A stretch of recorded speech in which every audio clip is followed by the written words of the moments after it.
Hola,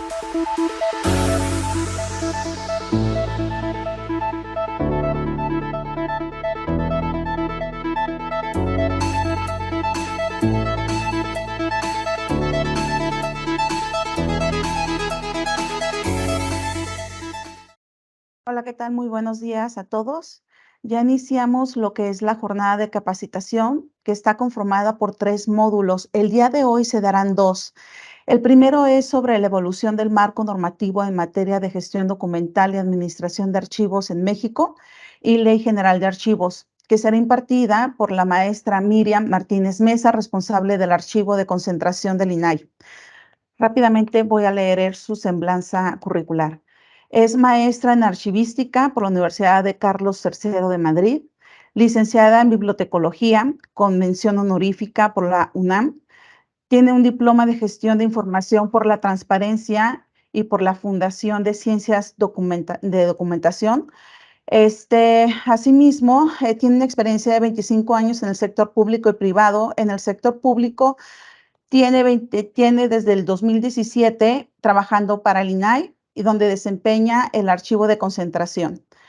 Aparte, tiene experiencia de 25 años en el sector público y privado. En el sector privado como consultor líder de proyectos y capacitador de proyectos relacionados con la aplicación y uso de tecnologías de información de bibliotecas y archivos, principalmente de proyectos de automatización de la unidad de información en México, Chile, Colombia y Argentina. Adelante, maestra Miriam.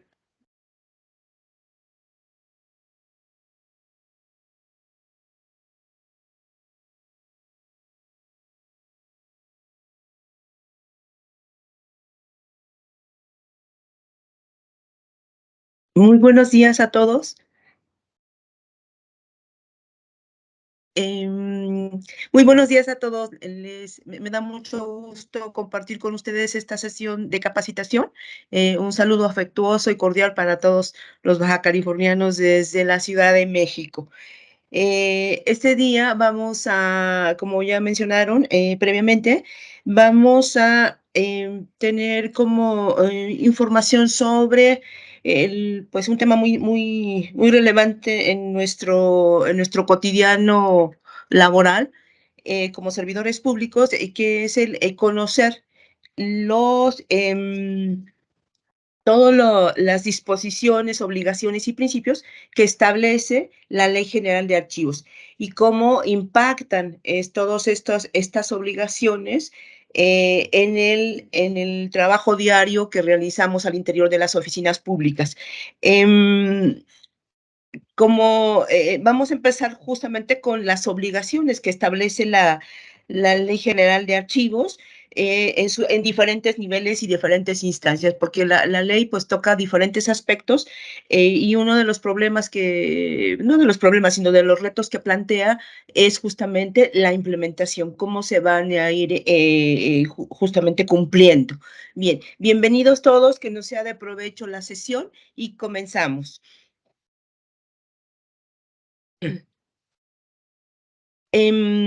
A estas alturas propiamente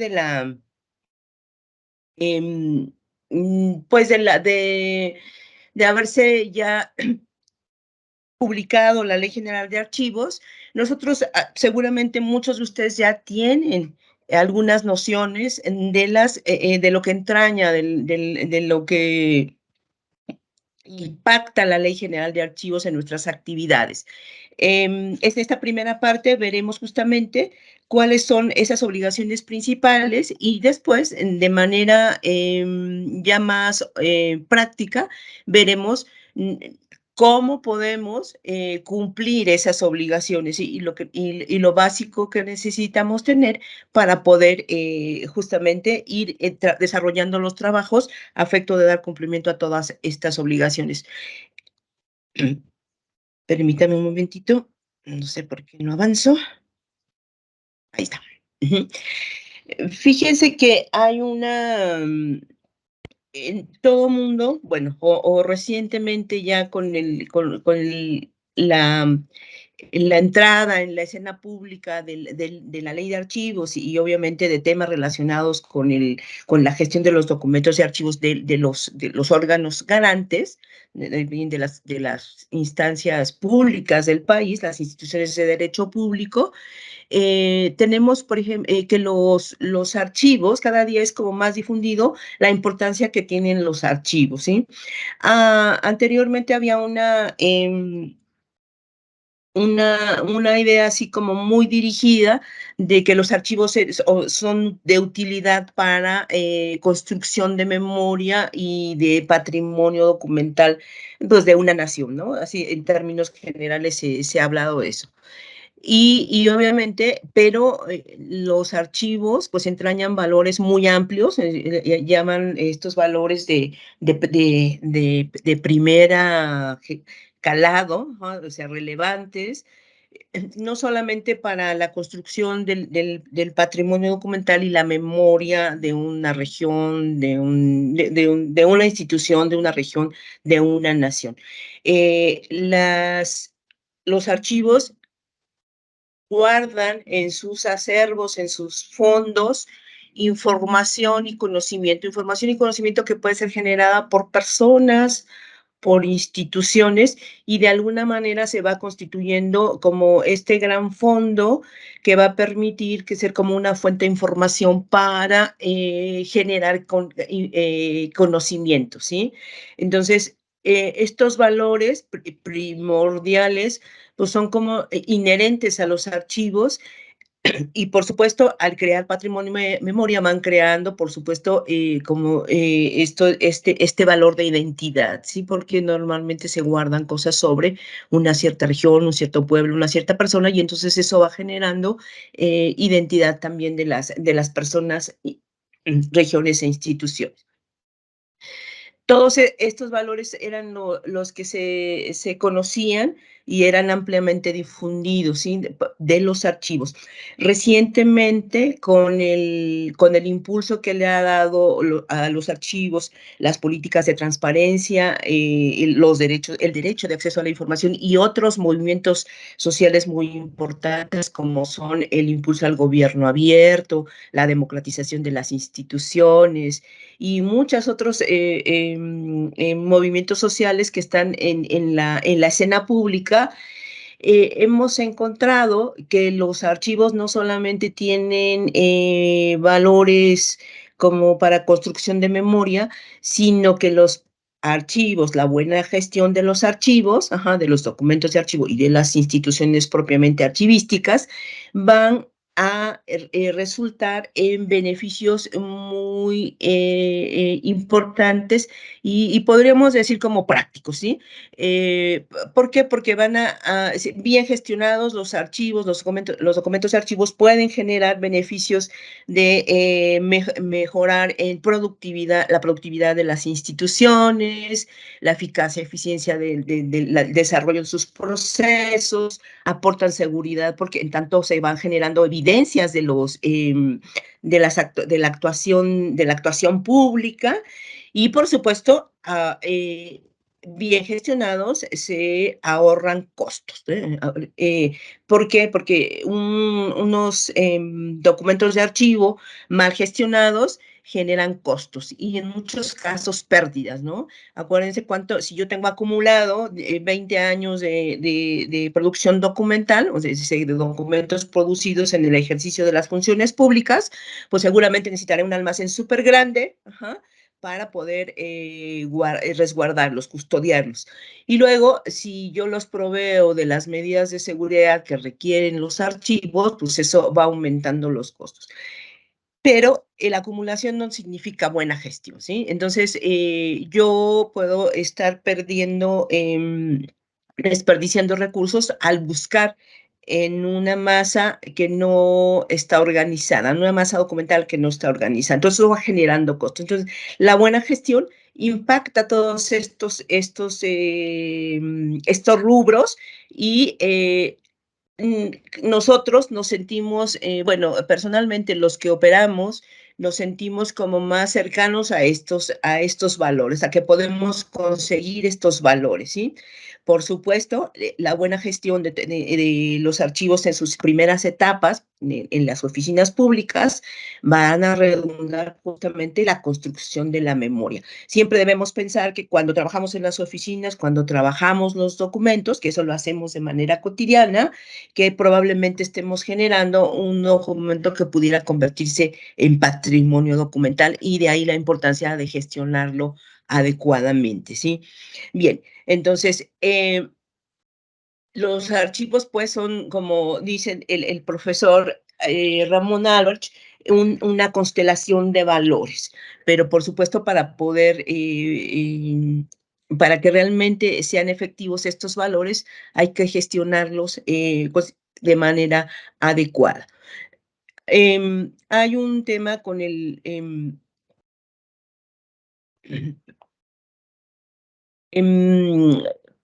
bueno, ahora fíjense que también es muy común y ahora damos por sentado, porque tenemos leyes que tutelan este derecho de acceso a la información, también damos por sentado que la información es pública, ¿sí? Que nosotros como ciudadanos, y ahí nos quitamos nuestro saco de servidores públicos, y nos ponemos y más bien y quedamos con nuestra vestimenta de ciudadano, que el acceso como que es un derecho que tenemos, ¿sí? Eso lo sabemos, sí.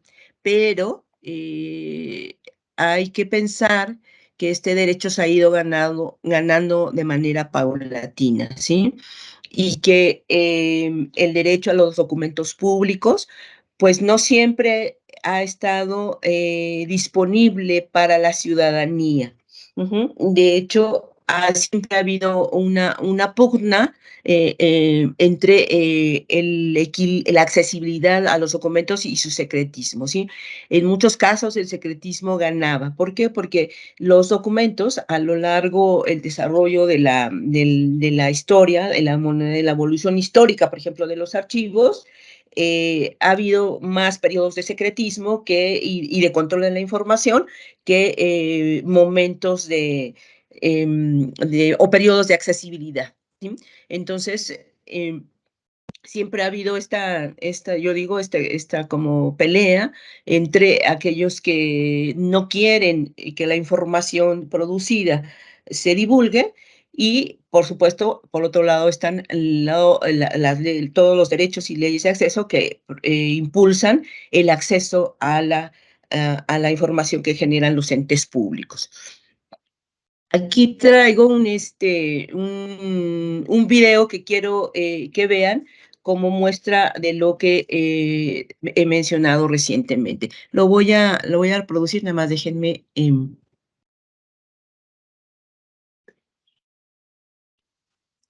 Listo. Me dices. ¿Sabéis lo importantes que son estas tres llaves para todos los aloveranos? Pues hoy vamos a hablar de ellas y del arca de las tres llaves. El arca de las tres llaves era un arcón enorme en el que guardaban los documentos más valiosos del ayuntamiento. Era obligatorio tenerlo en todos los concejos por una pragmática real de los Reyes Católicos en 1500. Y bueno, pues aquí también la teníamos. Estas son las tres llaves y no estaban, jamás las encontrábamos juntas, sino que estaban separadas.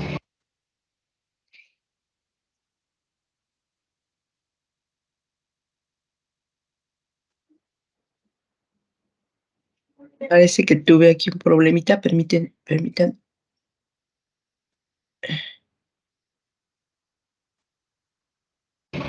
Era un sistema de seguridad infalible y cada una estaba en posesión de una persona diferente. Una la tenía el alcalde, otra la tenía el escribano y la última la tenía un regidor.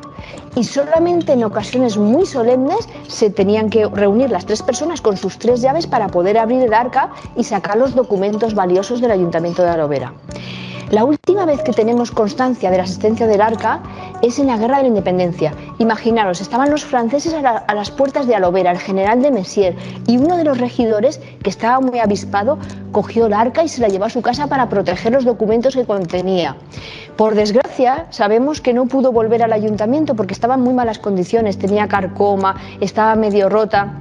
y ya no pudo volver, se perdió, pero cumplió su función porque todos los documentos valiosos que contenía de pergamino, de papel, los privilegios reales, se salvaron porque estuvieron guardados aquí durante más de 300 años. Y gracias a eso los conservamos en el archivo municipal.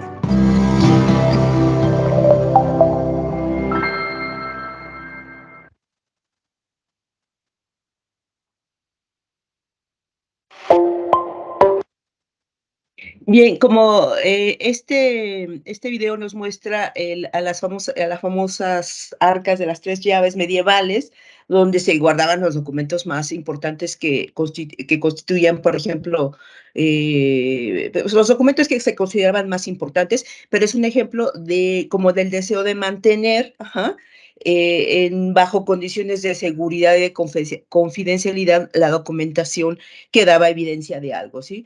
Entonces, sí, ya en la Edad Media, por supuesto que este deseo de secretismo se mantiene a lo largo de la historia, ¿sí? Hasta años recientes, ya entrado el siglo XX, XXI propiamente, tenemos ahí que el derecho de acceso ya se ve como un derecho ganado a lo largo por los años, ¿sí?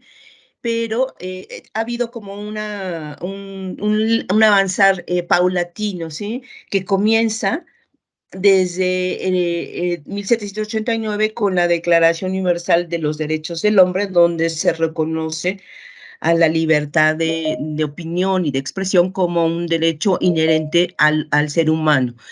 A partir de aquí se han generado diversos documentos y convenciones internacionales, por supuesto, para proteger los derechos humanos. Uno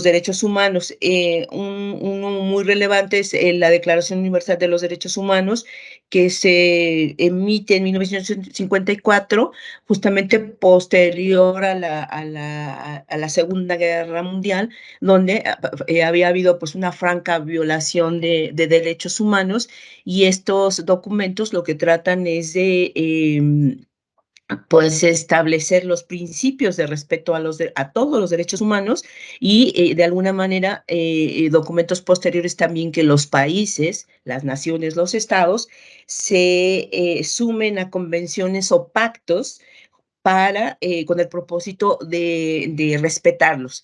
Así tenemos, por ejemplo, en 1966, perdón, el Pacto Internacional de los Derechos Civiles y Políticos, y en 1969, de manera subsecuente, la Convención Americana sobre los Derechos Humanos, el famoso Pacto de San José. Desde entonces, México, bueno, no sé, entonces, desde 1981, México está afirmado estos pactos, documentos, convenciones internacionales, y estos, por supuesto, firmarlos implica un compromiso de cuidar los derechos humanos, como veremos. Son vinculantes, es decir, son obligatorios. Por tanto, en el caso de nuestro país, tiene que cumplir esta protección de derechos, y no solamente eso, sino se recomienda altamente, estos documentos recomiendan que lo que se promulga, lo que se protege, se manifieste, por ejemplo, ya se materialice a través de las leyes que se emitan al interior de cada nación, ¿no? Por supuesto, respetando la soberanía de cada uno de los estados.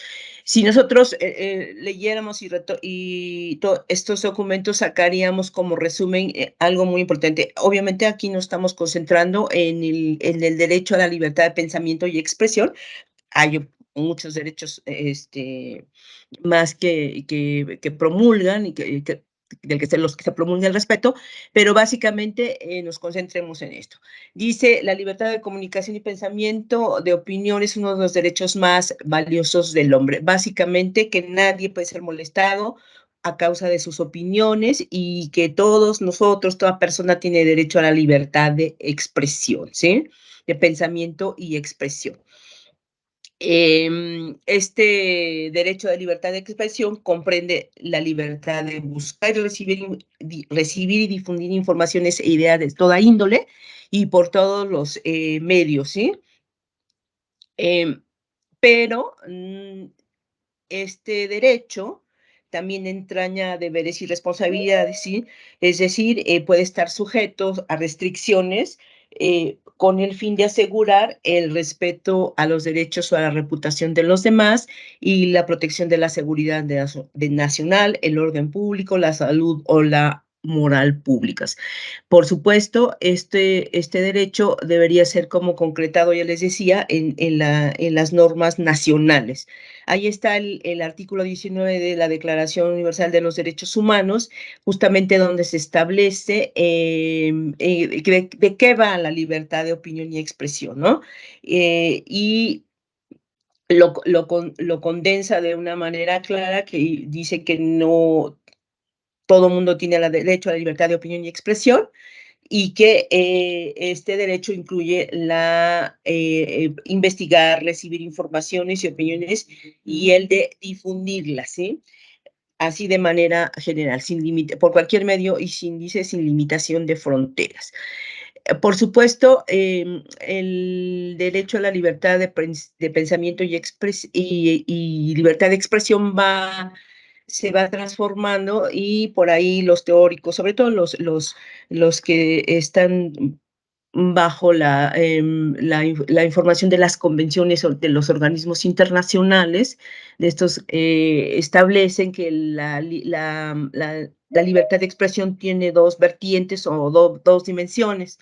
Primero, una parte es que es individual, el derecho de cada persona a expresar propios pensamientos e ideas e información, y luego una dimensión colectiva, que es la que relacionada con el derecho de la sociedad a procurar y recibir cualquier información, conocer los pensamientos, ideas e informaciones ajenas y a estar bien informados. En esta dimensión colectiva se encuentra justamente el acceso a la información en poder del Estado. Ya la Declaración de Principios sobre la Libertad de Expresión, asignada por la Comisión Internacional Interamericana, perdón, de Derechos Humanos, en el año 2000, establece que el acceso a la información en poder del Estado es un derecho fundamental de los individuos, y que los estados tienen la obligación de garantizar el ejercicio de este derecho.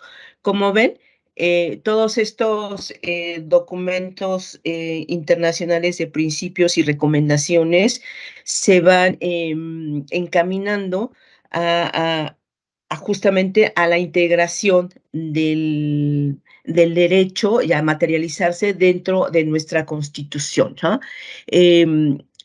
Se plasma en el artículo 6 de esta manera. Dice: toda persona tiene derecho a libre acceso a información plural y oportuna, así como a buscar, recibir y difundir información.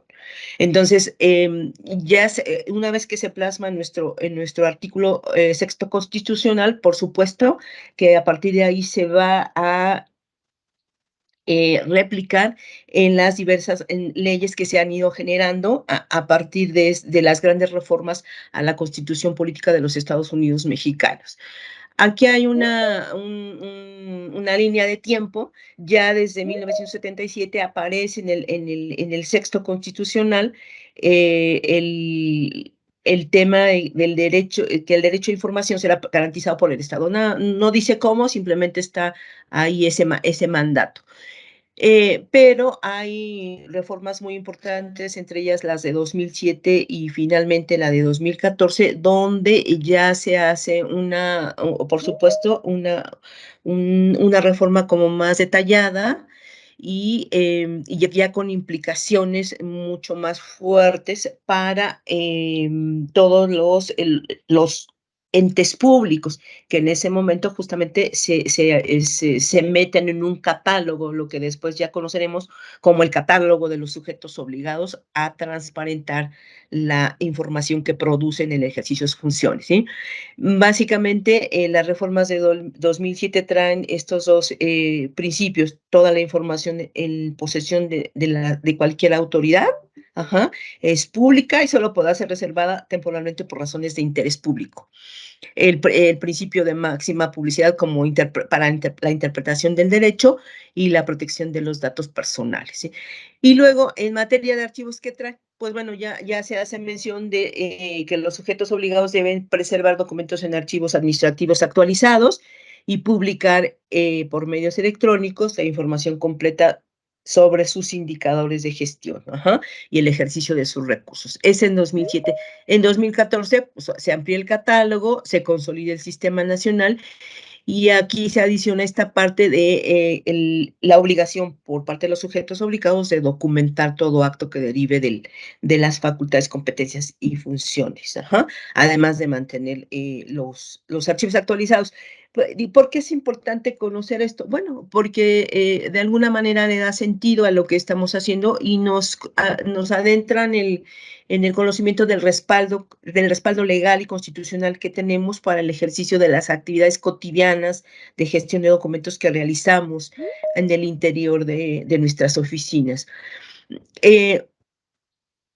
Por supuesto, las reformas establecen muchos más obligaciones y uno de los temas es que a partir de estas reformas se promulgan la Ley General de Transparencia y Acceso a la Información, la Ley General de Protección de Datos Personales y la Ley General de Responsabilidades Administrativas. Hay otras, la Ley General Anticorrupción, pero en este caso estoy poniendo las que directamente de alguna manera se complementan con la Ley General de Archivos. Vamos a verlas rápidamente.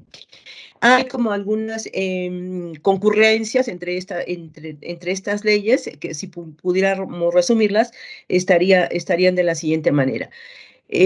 Todas coinciden en que es necesario documentar todos los actos que se derivan del ejercicio de las facultades, competencias y funciones de los sujetos obligados, constituir y mantener actualizados los sistemas de archivo y de gestión documental, aplicar los principios de acceso a la información contenida en los archivos y elaborar y difundir los instrumentos de control y consulta archivística, incluida la guía de archivo documental, ¿sí?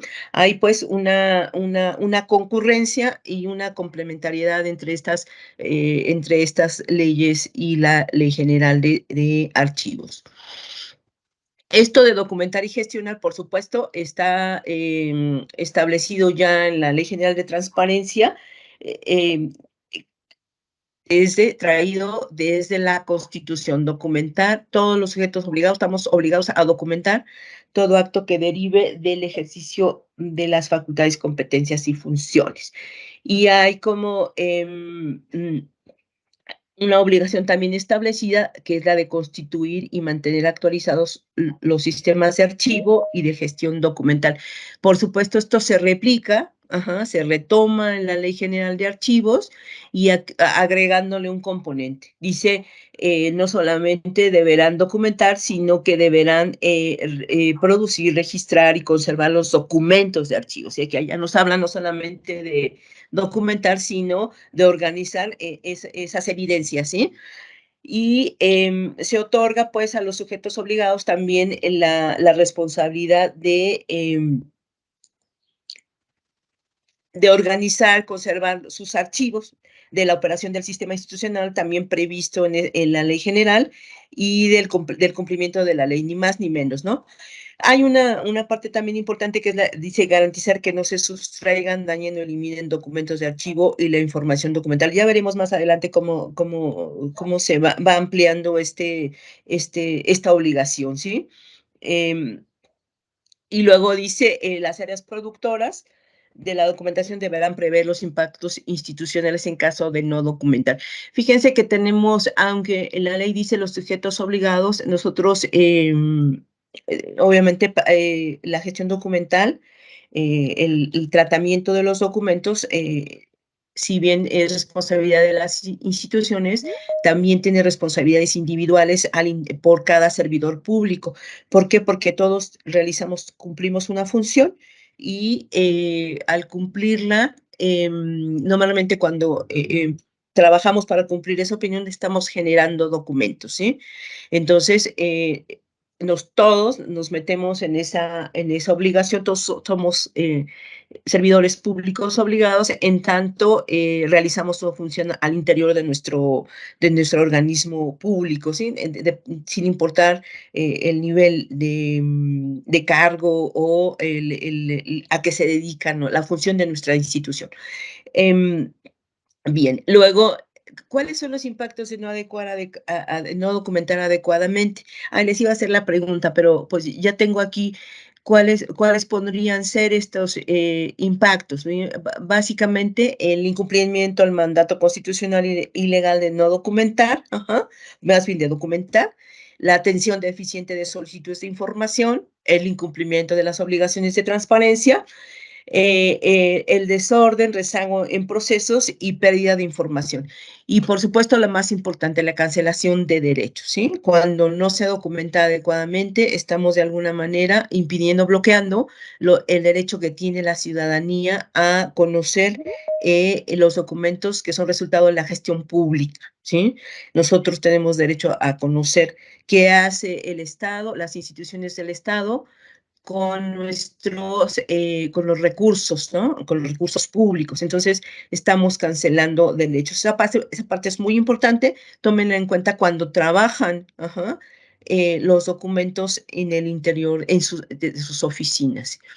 En el acceso, ¿en qué otro punto concurren? Bueno, en el acceso a la información. Fíjense que específicamente en las solicitudes. La ley general dice que si se refiere a las facultades y competencias de los sujetos obligados, debe existir la información. Es decir, no se puede dejar de documentar las actividades que realizan los entes públicos en cumplimiento de sus funciones, y que toda negativa de información o inexistencia, en toda negativa se deberá demostrar que la información no está prevista en las excepciones contenidas en la ley, o bien que no se refiere la información a alguna de las facultades, competencias o funciones. Esto debido a que en muchos casos los sujetos obligados ante las peticiones de información argumentaban que no existía la información. Entonces, hoy no hay manera. Si está en tus funciones, tú tienes que tener la información, ¿sí? Y por otro lado, esto de alguna manera se complementa con lo que establece la Ley General de Archivos en el artículo 6º. Dice que toda la información contenida en los archivos de los sujetos obligados es pública y accesible, ¿sí? Por supuesto, nos remite al régimen legal de la documentación pública que establece la Ley General de Transparencia. Y algo muy importante, la responsabilidad de preservar los documentos de archivo, la organización, conservación y el buen funcionamiento del sistema institucional, dice, recaerá en la máxima autoridad del sujeto obligado. Esto es muy importante porque deberemos sensibilizar a nuestras autoridades sobre esta gran responsabilidad que tienen, y no solamente a nuestra autoridad, sino a las diferentes unidades administrativas que se van desdoblando de esa autoridad máxima, porque todos tenemos responsabilidades, como veremos a lo largo de la ley. Los instrumentos, bueno, la ley establece que General de Transparencia, que debemos publicar, poner a disposición, dice, y mantener actualizado el catálogo a disposición y la guía de archivo documental. Ahí parece que a los legisladores que emitieron la Ley General de Transparencia se les olvidó, o bueno, que formularon la ley, se les olvidó que el cuadro de clasificación es un elemento muy importante.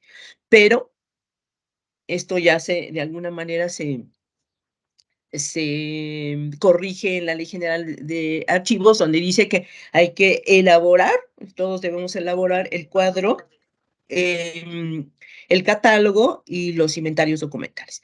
Y además, la guía de archivo y el índice de expedientes clasificados. ¿Por qué hay una coincidencia con esto? Porque de alguna manera contar con instrumentos es como el primer paso para gestionar los documentos. Sin instrumentos, por lo menos sin instrumentos de control archivístico como son el cuadro y el catálogo, sería difícil iniciar cualquier proceso de organización. Entonces, de alguna manera, tenerlos ya da como hay un presupuesto de que la institución, el sujeto obligado, puede iniciar procesos de organización. Ahora, hay también una relación muy estrecha de complementariedad también con la Ley General de Responsabilidades Administrativas. Fíjense que la Ley General de Archivos dice que cada sujeto es responsable, como ya decíamos, de organizar y conservar archivos y de garantizar que no se sustraigan, dañen o eliminen documentos de archivo y la información a su cargo. Y esto aplica para el sujeto obligado y para los servidores públicos obligados. Y nosotros debemos de cuidar la documentación que producimos, la que tenemos bajo nuestro cargo. Y por otra parte, la Ley General de Responsabilidades Administrativas, que a nivel local debe tener una réplica, y seguramente estará considerado, donde establece, tipifica las faltas que pueden cometerse a la documentación que se tiene bajo responsabilidad de los servidores públicos, ¿sí? Eso dice, aquel que no registre, entregue, custodie y cuide la información que tenga por razón de su cargo o comisión, será sancionado, ¿sí? Es decir, y esto implica el uso, divulgación, sustracción, destrucción, ocultamiento y utilizaciones indebidas, ¿sí? No es un asunto menor, está tipificada como falta no grave, pero tiene sanciones que para mí pues ya son como como algunas sanciones medio graves. Es una sanción al fin, ¿no?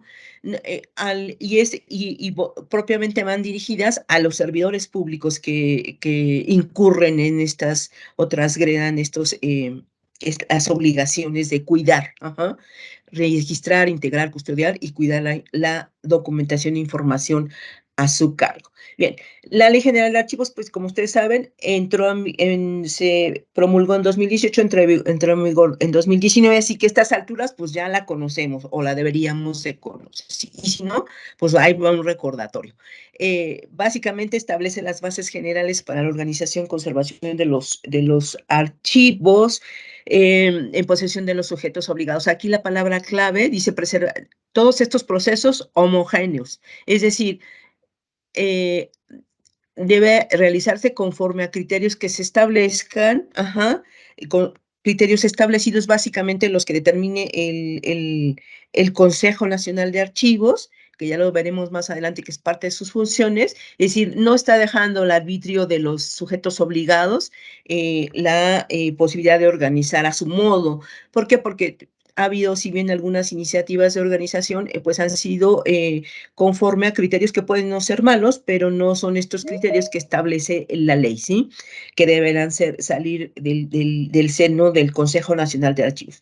Dice determinar las bases y organización del Sistema Nacional de Archivos, ¿sí? Fomentar el resguardo, difusión, acceso público a los archivos privados de relevancia histórica, social, cultural, científica y técnica de la nación. Eso es con sus disposiciones generales. Y luego ustedes saben que pues nos aplica a todos los entes públicos del Poder Ejecutivo, del Legislativo, Judicial, etcétera, de los 3 órdenes de gobierno: federal, estatal y municipal. Dice todos los sujetos obligados que ejerzan recursos públicos o realicen actos de autoridad. Entonces, ahí estamos todos los involucrados, los que estamos sujetos de la ley. Fíjense que la ley establece estos principios para el tratamiento de los documentos de archivo. Son como 5 principios que deben ser aplicados a los documentos de archivo, ¿sí? Y deberían de estar considerados como parte de los principios con el que trabaje, se desarrollen los procesos de gestión documental, conservación, es decir, crear todas las medidas técnicas, materiales posibles para que no se destruyan los documentos que son evidencia del ejercicio de las actividades, funciones de los sujetos obligados, ¿sí? Es decir, que se mantengan, se conserven. Procedencia, pues evitar mezclar los documentos que son producidos por un cierto sujeto obligado o bien por un área que integra ese sujeto obligado y mantenerlos en el orden en que han sido producidos, organizados, ¿sí? ¿Esto por qué? Porque fíjense que luego se tenían muchas ideas, sobre todo cuando en las administraciones públicas se desaparecía un área o se iban sus titulares, se prestaban a muchas malas prácticas, por ejemplo, no, pues esta hay que moverla de esta manera, hay que juntarla con esta, o hay que reorganizarla, hay que reclasificarla, para efecto de poder tratarla. Como ya no estaba el dueño de la documentación, el productor, pues entonces se trabajaban de esta manera, y lo único que se hacía es, al desordenar, se rompe pues la historia de cómo fue trabajando, de cómo fue produciendo esa documentación ese cierto órgano o unidad administrativa. La integridad, que se refiere a que todos los documentos, a cuidar, establecer los medios adecuados para que todos los documentos estén completos, ¿sí? Un asunto, un tema solamente puede entenderse cuando uno ve la documentación completa sobre ese asunto. Cuando no están completos es difícil entender, ¿no? Si ustedes me dan una copia, su expediente personal, y yo veo todos los documentos que conforman su historia de vida, desde su acta de nacimiento hasta sus títulos de estudios, yo puedo tener una idea de de quién es esa persona, ¿sí? Y lo mismo pasa con las instituciones. El momento en que faltan, pues se pierde una parte importante de la historia de esa persona, o en este caso de un órgano o de un sujeto obligado, o bien de un órgano productor de un área del sujeto obligado. Disponibilidad, pues son justamente el tema de organizar para que haya manera de recuperar toda esa información. Cuando nosotros tenemos un fondo documental desorganizado, no hay disponibilidad porque no tenemos por dónde empezar. Es como una madeja de un hilo sin punta, ¿sí? Porque no podríamos no tenemos manera de cómo buscar, no tenemos manera de cómo empezar a buscar. Entonces, por supuesto, esto impacta la accesibilidad. Si yo no puedo buscar porque no sé por dónde empezar, por supuesto que no voy a poder tener accesible un documento, ¿sí? Entonces, todos estos criterios son como los básicos que son aplicables al tratamiento de los documentos de archivo en todos los sujetos obligados. Para todo esto, la ley prevé un esquema, un sistema en varias dimensiones o niveles. Básicamente son tres, desde el básico, que es el sistema institucional al interior de cada sujeto obligado, pero también sistemas locales de archivo al interior de las entidades federativas, y el gran sistema, que es el Sistema Nacional de Archivos.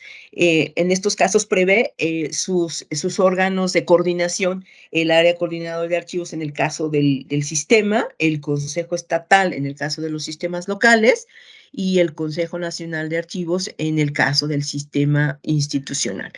El sistema institucional de archivos, pues se concibe en la ley, como dice, como el conjunto de estructuras, instancias, relaciones, métodos, normas, instrumentos y servicios, tendientes a cumplir con los fines de la organización y administración homogénea de los archivos del Estado. Es decir, el sistema es este conjunto de elementos que coordinados nos van a permitir, nos van a ayudar a cumplir todas las obligaciones que establece la Ley General de Archivos. Su órgano de coordinador es como el Consejo Nacional, que es un órgano colegiado integrado por instituciones mexicanas, entre ellos pues los que se ven ahí, el AGN como presidente de este consejo, la Secretaría de Gobernación, la Secretaría de Función Pública y los representantes de la Cámara de Diputados, senadores, el Poder Judicial, el INEGI, el INAI, la Auditoría Superior de la Federación, el Banco de Comercio, Mexicano de Comercio Exterior, los consejos locales y los archivos privados, ¿no? Y sobre todo este Consejo Técnico y Científico Archivístico que establece la ley. Como ven, entonces, pues la ley nos está previendo que va a haber un sistema nacional y que va a haber un órgano coordinador para ayudarnos al cumplimiento de las obligaciones de la ley.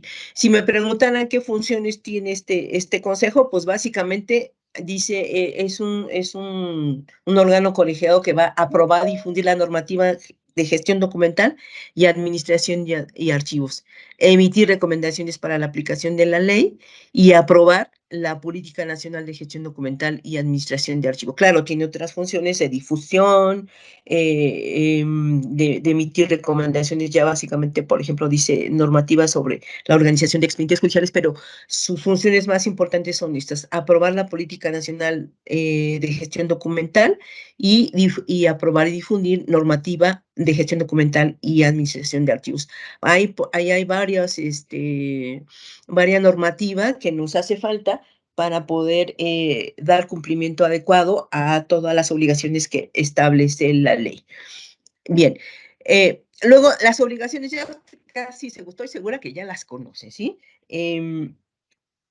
Vamos viendo las más importantes. Dice administrar, organizar y conservar de manera homogénea los archivos, ni más ni menos. Esa es una labor donde está básicamente la parte técnica, ¿sí? El desarrollo de las actividades técnicas, porque esto de gestionar, organizar y administrar, conservar de manera homogénea los archivos involucra un montón de tareas, el desarrollo de los procesos de gestión documental. Y luego, pues aquí ya se van desdoblando todas las obligaciones que vamos a ir viendo de manera rápida en las siguientes diapositivas, ¿sí? Básicamente son decisiones, obligaciones a nivel gerencial, que van por supuesto que tienen que ser tomadas por la alta dirección para que nosotros, los que operamos, los servidores públicos responsables de archivo, puedan desarrollar las actividades y dar cumplimiento a este mandato de organizar y conservar de manera homogénea los archivos. Son muy importantes todas estas y vamos a ir viendo rápidamente. El establecimiento del CIA. Dice que el CIA es el conjunto de procedimientos, lo voy a leer, dice, es el conjunto de registros, procesos, procedimientos, criterios, estructuras, herramientas y funciones que desarrolla cada sujeto obligado y sustenta la actividad archivística de acuerdo con los procesos de gestión documental. Es una definición que involucra muchos elementos. Y básicamente cuando habla del conjunto de registros, ¿a qué se está refiriendo? Pues a los documentos, ¿sí? A los documentos de archivo y no solamente desde la unidad básica, que es el documento de archivo, a los expedientes, que es la unidad documental compuesta, donde se agrupan los expedientes relacionados por un mismo asunto y que cuando se van... y que por supuesto que es muchas que están relacionadas con un asunto o actividad y que es cuando se van realizando de manera concurrente, periódica, nos dan origen a las series. Y las series, el conjunto de las series, pues dan lugar a un fondo documental. Si se fijan, esa es la manera que trabajamos. Primero tenemos documentos, podemos tener muchos documentos desordenados, podemos tener agrupaciones, pero si ya organizamos, por supuesto, vamos teniendo series y las series nos van a conformar nuestro fondo documental. Ese es como lo podemos mirar desde la unidad básica hacia el fondo o desde el fondo hacia la unidad básica. Básicamente es la estructura del cuadro de un cuadro de clasificación. Bien, a eso se refiere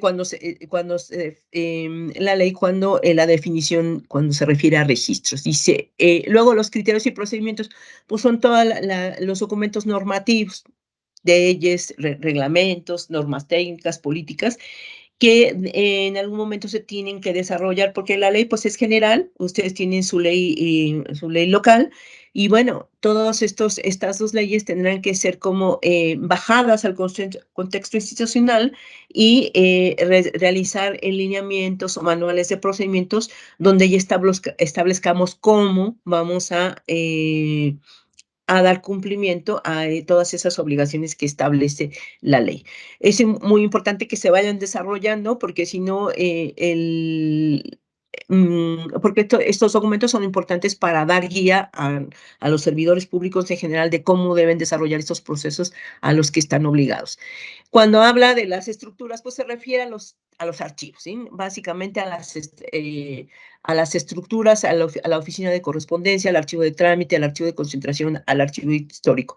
Lo ideal sería que tuviéramos estructuras, y me refiero estructuras en la organización, ¿sí? Del sujeto obligado, que existiera como una estructura organizativa. No en todos los casos pasa, ¿sí? A veces las funciones de estos grandes archivos se asignan a una estructura que ya está establecida. Pero cuando habla de esto, se refiere a estas estructuras. Y luego las herramientas, pues son aquellas sin las cuales no podrían desarrollarse los procesos de gestión documental. La capacitación, los instrumentos, y habla también la ley del sistema automatizado. Todo esto para poder desarrollar los procesos de gestión documental. ¿Y cuáles son los procesos de gestión documental? Bueno, la producción, organización, acceso, valoración, conservación y conservación. Estos procesos son muy importantes, ¿sí? Son los que van a ocurrir a lo largo, debemos aplicar más bien a los documentos a lo largo de su ciclo vital, desde que se reciben o se producen hasta que se determina si ese documento se conserva o bien se puede eliminar, se puede hacer una eliminación autorizada.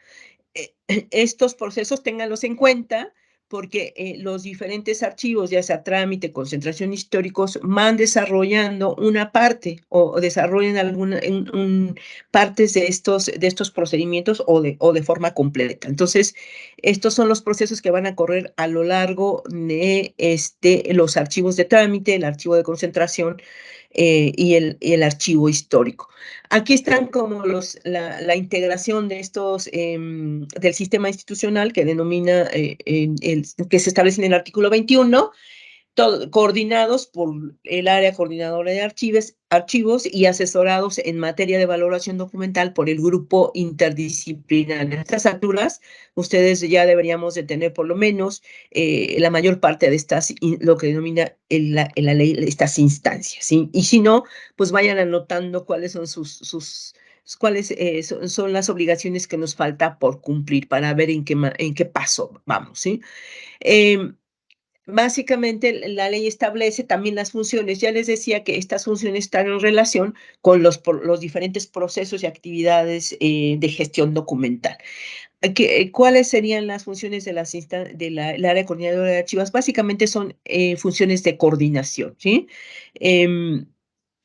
De coordinación y le dice la ley que debe cuidar el cumplimiento de las disposiciones en materia de gestión documental, ¿sí? Eso es ni más ni menos. Hay que ver que todos los demás, todas las instancias del CIA puedan cumplir las disposiciones de la ley y las disposiciones internas. Y entonces ahí ya le asigna una serie de funciones como son la de elaborar los instrumentos de control, elaborar criterios, elaborar normativa para organizar y conservar archivos, elaborar el PADA, coordinar la valoración y disposición documental, brindar asesoría y capacitación, coordinar, dice, políticas de acceso y conservación de archivos, implementar políticas y estrategias de preservación de documentos, y luego algo importante, dice, coordinar actividades para automatizar los procesos archivísticos de documentos electrónicos. Como verán, tiene unas funciones pocas o relativamente pocas, pero complejas, ¿sí? Porque involucran muchas actividades. Bien. Y luego hay las funciones operativas. Fíjense que el área de correspondencia, que es esta área donde perdón, se van el área responsable del registro, de la recepción, registro, seguimiento y despacho de la documentación, que muchas veces va a dar origen a los expedientes de los archivos de trámite, pues normalmente es el área de correspondencia que existe en la mayoría de los sujetos obligados, ¿sí? La ley le da estas funciones, esas 4 funciones, son básicas, pero también involucran muchas actividades. El archivo de trámite. El archivo de trámite, estas funciones las vamos a saltar porque ya mi compañero Luis Alfredo en la siguiente hora les dará como información más sobre de este punto, ¿sí? Las funciones que realizan los archivos de trámite. El archivo de concentración. Fíjense que el archivo de concentración o el archivo intermedio tiene funciones similares a las de los archivos de concentración en términos de que necesita realizar descripción, organizar la documentación, cuidar los fondos bajo su resguardo y algunas otras como que son particulares como recibir las transferencias, brindar servicios de préstamo y algo muy importante, promover la baja documental de expedientes. No solamente promover la baja, sino también hay que identificar aquellos expedientes con valores históricos y algunas otras actividades que ya son particulares. Entonces, todas estas relacionadas con estos procesos de gestión, de gestión documental, estos 5 procesos de gestión documental, ¿sí? El archivo histórico, dice la ley, es el integrado por los documentos de conservación permanente y de relevancia para la memoria nacional, regional o local de carácter público. Por supuesto que el archivo histórico, pues ahí está su creación o su implementación a cada sujeto obligado dependerá pues, del nivel a que pertenezca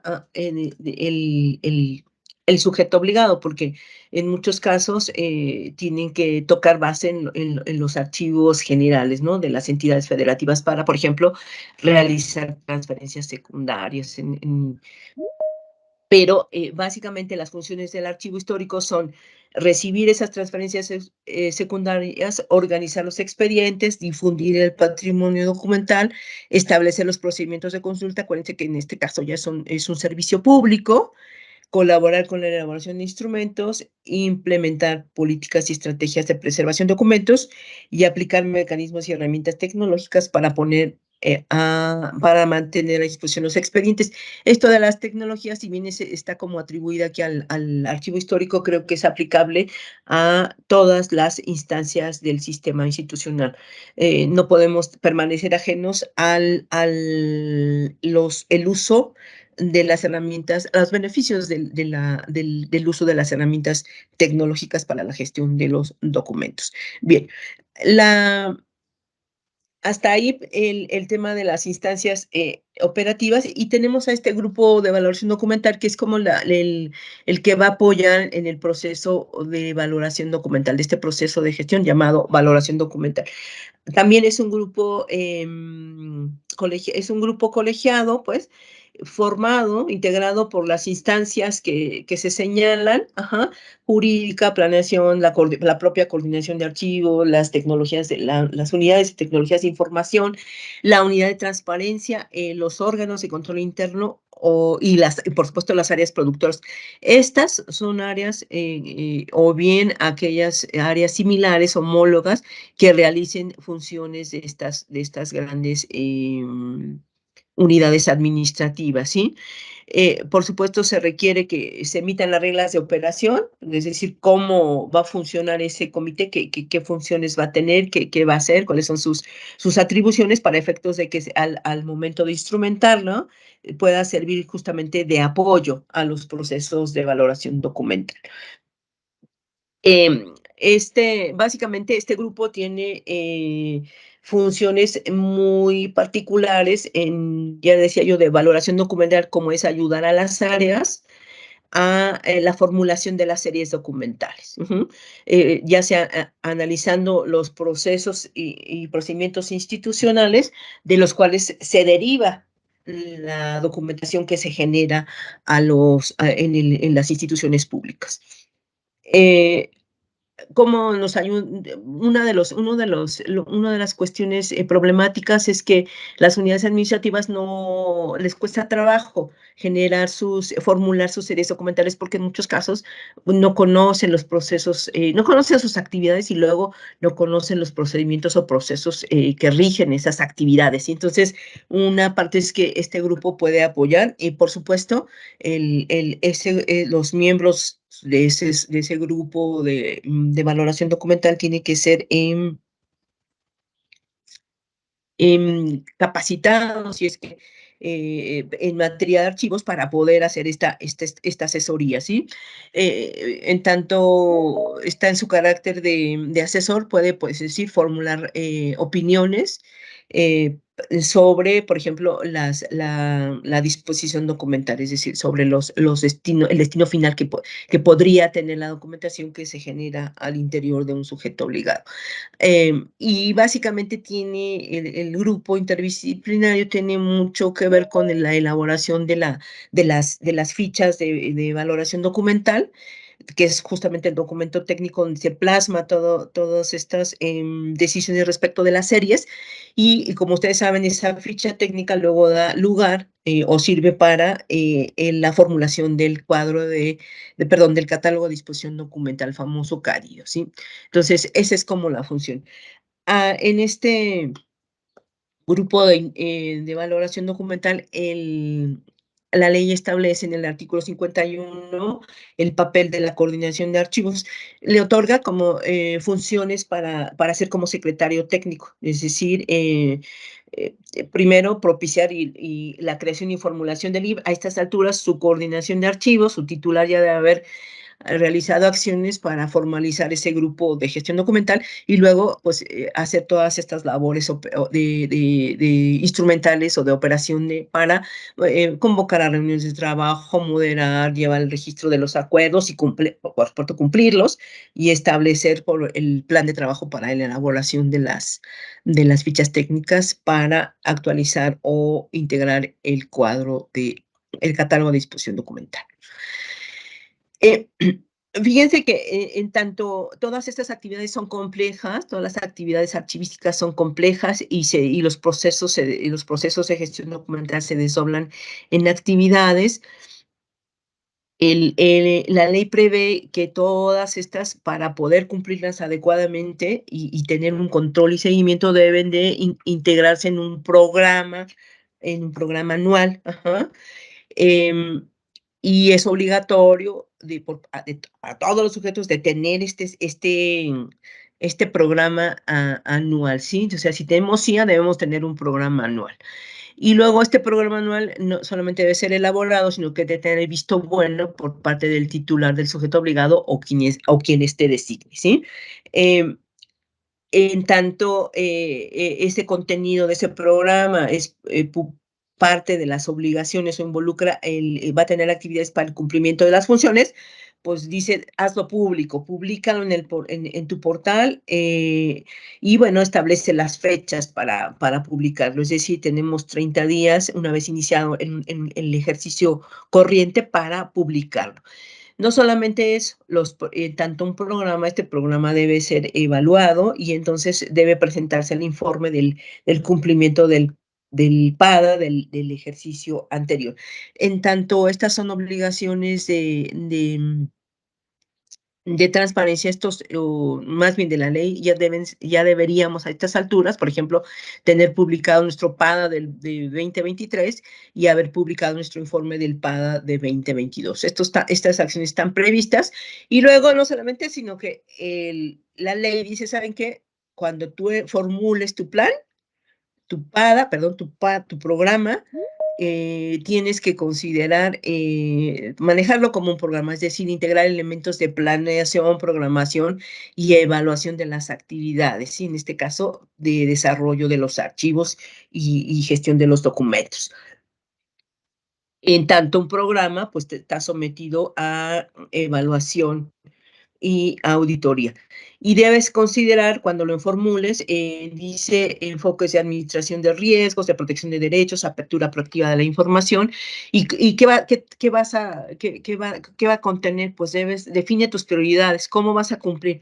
De repente luego cuando se formulan los programas, se quiere, por ejemplo, cumplamos la ley, entonces metemos un montón de actividades, pero debemos ir por pasos y establecer, justamente hacer un análisis para ir incorporando en nuestro PADA, pues aquellas actividades que van avanzando en el cumplimiento de las obligaciones, y esto mucho depende, por supuesto, de los recursos económicos, tecnológicos y operativos disponibles en cada sujeto obligado, ¿sí? Y también en su contexto y en las circunstancias. Lo cierto es que para poder desarrollar todo esto, deberíamos de poder contar todos los sujetos obligados y las autoridades prever estos recursos económicos, tecnológicos y operativos disponibles, incluyendo, por supuesto, el talento humano. Y bueno, y ahí ya nos habla el contenido, lo que debería de contener. Sí, básicamente programas, actividades que vayan relacionadas y que avancen en la organización, conservación de los archivos y en la capacitación de los responsables. Bien, hasta aquí están estos como grandes rubros. Ahora me quiero meter en lo que hace un rato se mencionaban nuestras autoridades en la inauguración, la importancia de los procesos de entrega-recepción. Fíjense que ya ven que hay servidores públicos que estamos obligados a elaborar actas de recepción cuando separamos del cargo o comisión, ¿sí? Y dice la ley, deben elaborar un acta en los términos y disposiciones jurídicas aplicables.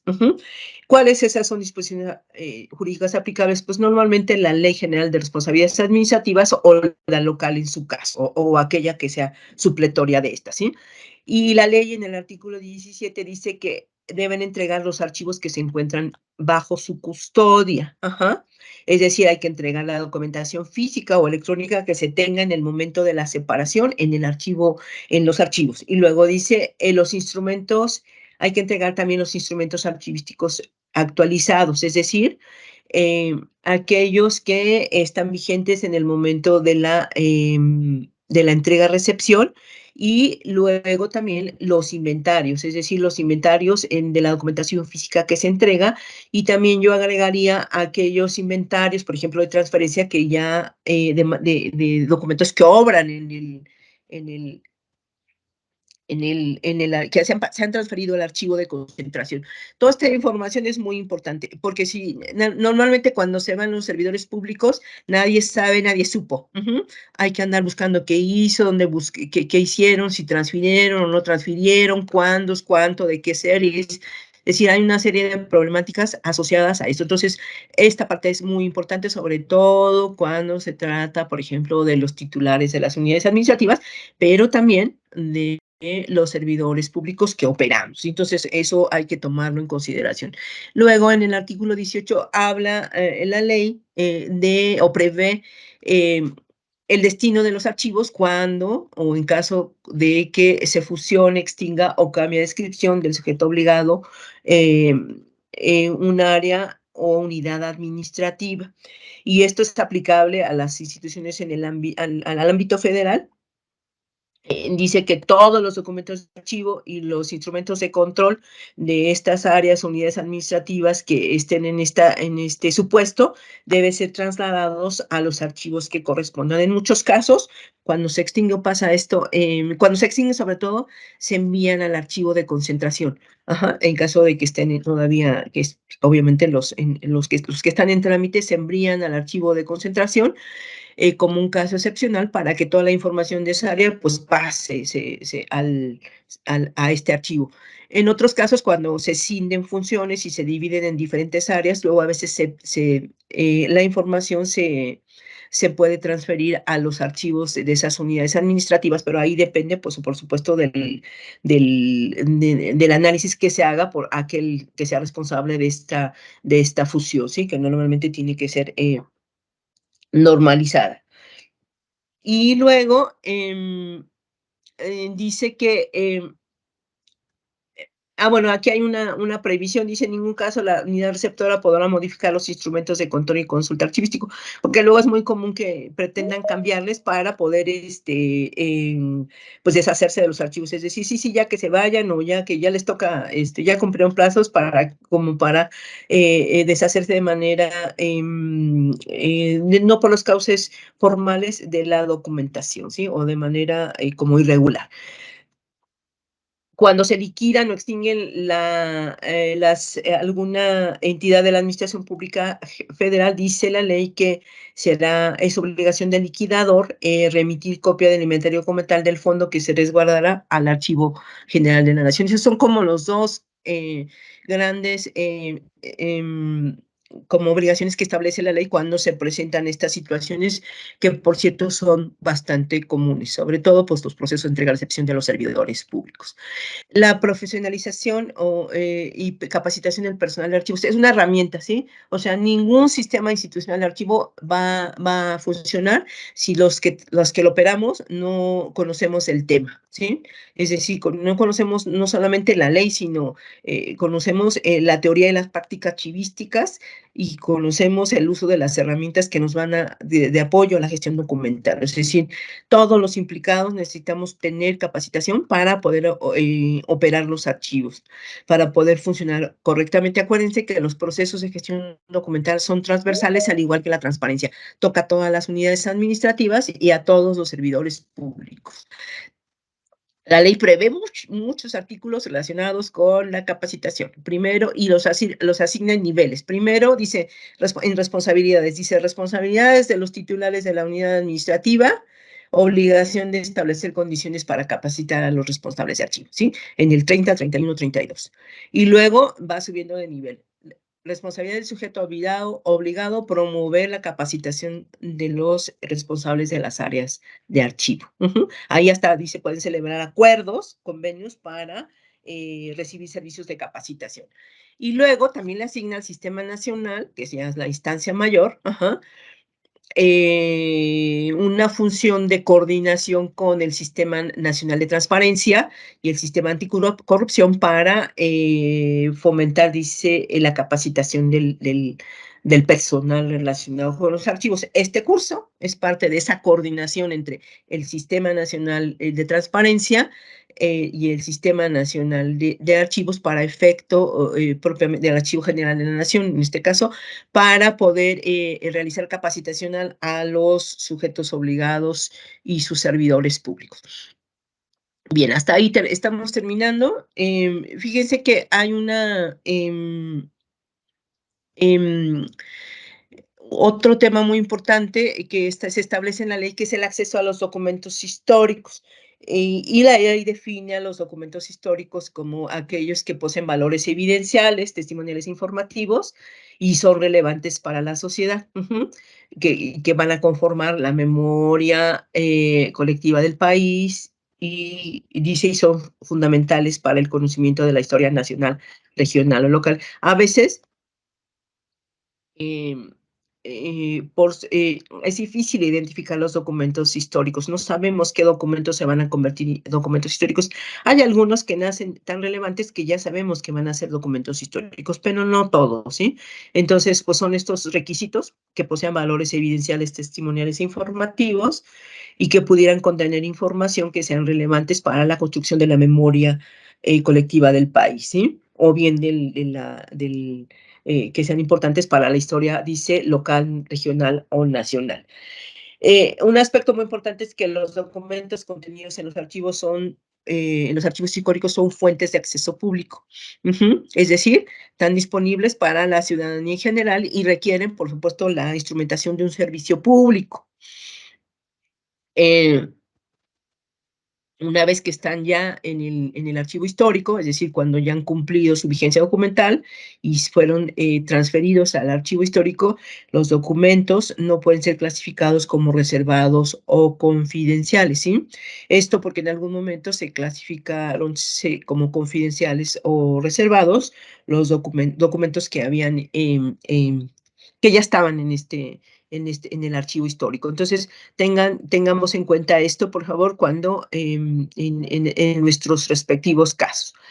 Algo muy importante, dice que no se puede clasificar como reservada aquella información relacionada con violaciones graves a derechos humanos.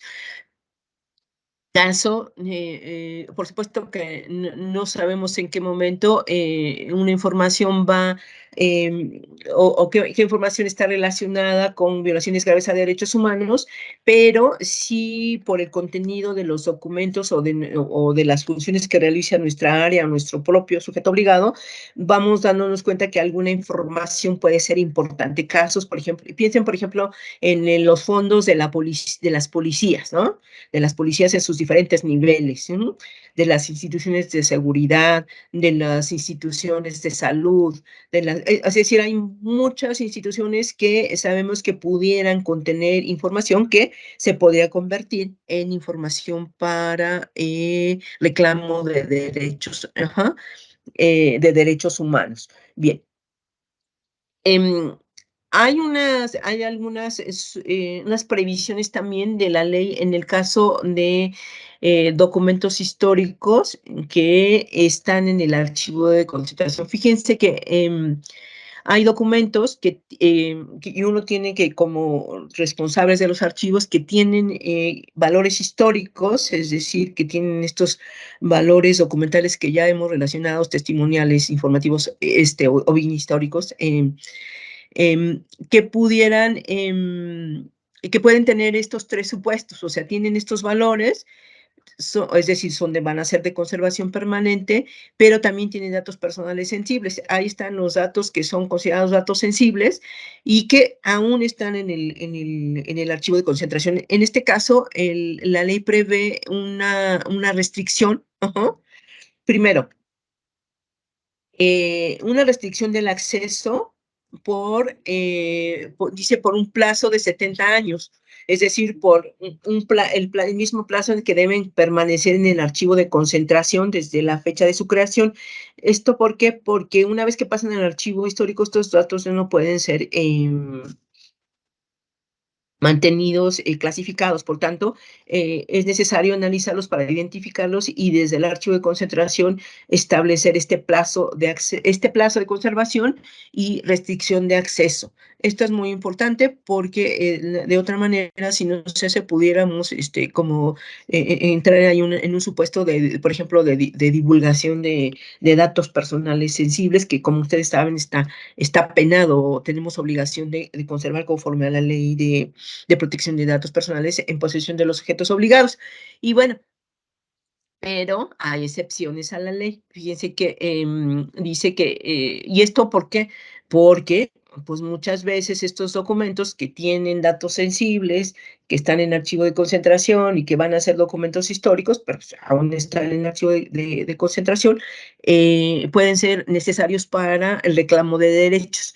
Entonces, en estos casos, la ley prevé que los documentos que estén en estos casos, por ejemplo, dice que sean relevantes para la investigación y estudios, el interés público sea mayor que la invasión, que sea mayor que la invasión a la privacidad, o beneficien de forma contundente al titular de la información, o la información sea solicitada por un familiar directo del titular de los datos, que en estos casos sí se pueden abrir, o sea, ser accesibles, siempre y cuando haya un dictamen, una declaración de interés público de los órganos garantes, tanto a nivel nacional o bien los órganos garantes nacionales. ¿Esto por qué? Porque, pues, por supuesto, en muchos casos, piensen, por ejemplo, en una víctima, que puede ser que la víctima ya no esté, pero en muchos casos la información es solicitada por los familiares directos, ¿sí? Entonces, como titular de los datos, yo tengo derecho a ver mi expediente, pero en muchos casos se daba que no se los prestaban. Entonces, sí, esto es muy importante y es muy relevante porque aquí hay un papel un papel de los órganos garantes justamente para poder acceder a estos documentos públicos. Sobre los plazos de conservación en el archivo de concentración de estos documentos con valor histórico. Aquí hay algunas previsiones, porque luego de repente se cuando se dejan así como, no, estos tienen datos, pero los vamos dejando ahí, ¿no? Dice que el sujeto obligado deberá asegurar el cumplimiento de los plazos de conservación establecidos en el catálogo de disposición documental, no exceder el plazo que establece la normativa específica aplicable. De repente hay algunos que dicen, aquí los vamos a guardar, y los olvidan, y ahí pasan 30 años, y luego alguien viene y los encuentra, y como no son de él, los deja ahí, y así se van haciendo viejos, ¿sí? Y no exceder el plazo de uso y consulta y utilidad de la información. Aquí pues ya hay un criterio que dice que en ningún plazo los documentos podrán exceder se les podrá imponer un plazo de más de 25 años.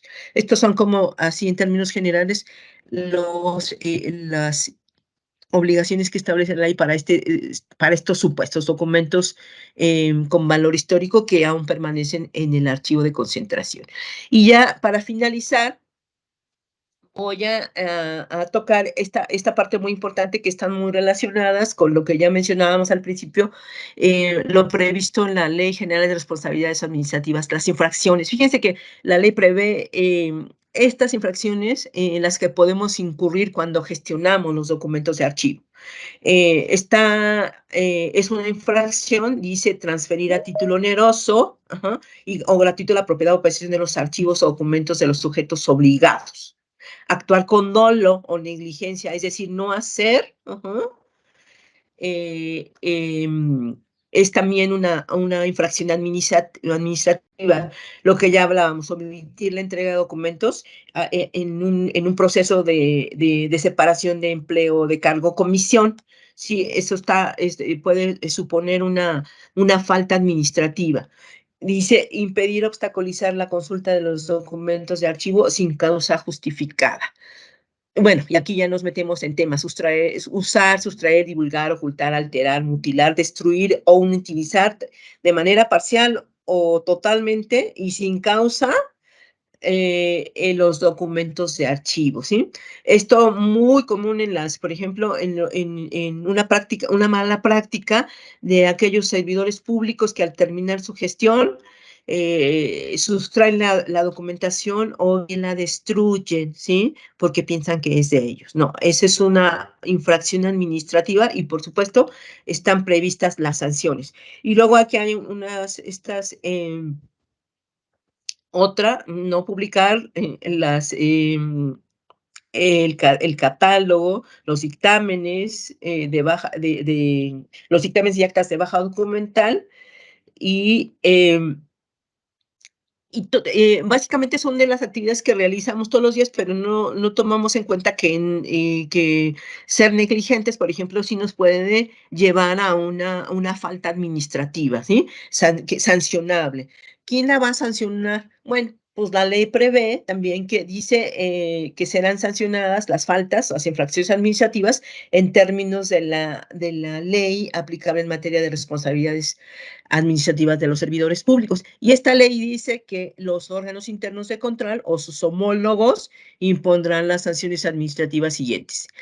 Y aquí van las sanciones: amonestación pública o privada, suspensión del empleo, cargo, comisión de 1 a 30 días, destitución del empleo, cargo, comisión, que sería como ya una de las graves, y luego dice inhabilitación temporal para desempeñar empleos de servicio público y para participar en adquisiciones, arrendamientos, servicios y obra pública. Eso es no menor de 3 meses.